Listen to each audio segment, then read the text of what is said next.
frontières algériennes sont fermées depuis presque 14 mois.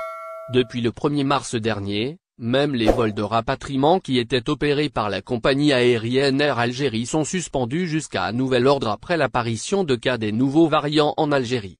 Le 27 avril dernier, le président Abdelmadjid Tebboune, après une réunion consacrée à la crise sanitaire, a ordonné le maintien de la fermeture des frontières terrestres, maritimes et aériennes.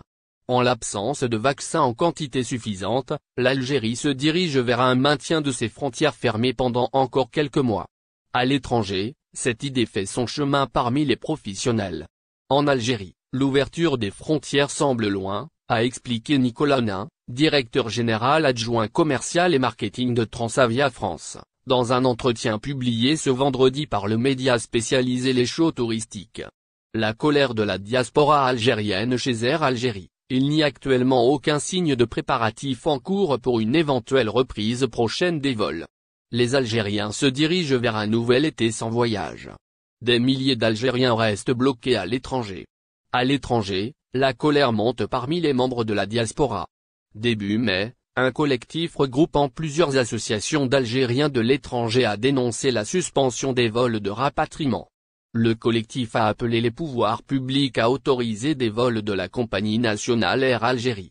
Face à cette situation, les autorités sont face à une équation difficile: comment ouvrir les frontières alors que la campagne de vaccination n'a pas encore démarré?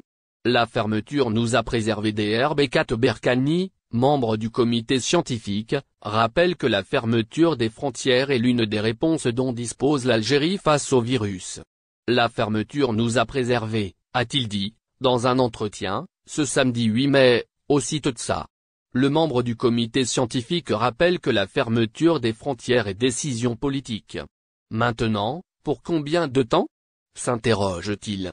Une chose est certaine, on ne va pas garder nos frontières fermées ad vitam aeternam, mais il n'est pas question d'ouvrir d'un coup au risque d'y avoir un rush tellement important qu'on n'arriverait pas à contrôler la situation sur le plan sanitaire, explique-t-il.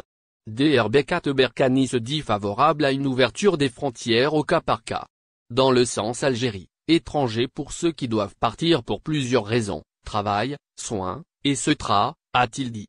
Dans le sens étranger, Algérie, les situations exceptionnelles, doivent être traitées au cas par cas, explique-t-il. Les Algériens ont le droit de rentrer dans leur pays tout en respectant les conditions sanitaires, à savoir un test PCR avant l'embarquement et une quarantaine obligatoire une fois. Merci de vous abonner à la chaîne et n'oubliez pas d'aimer la vidéo et cliquer sur la cloche pour recevoir toutes les nouvelles.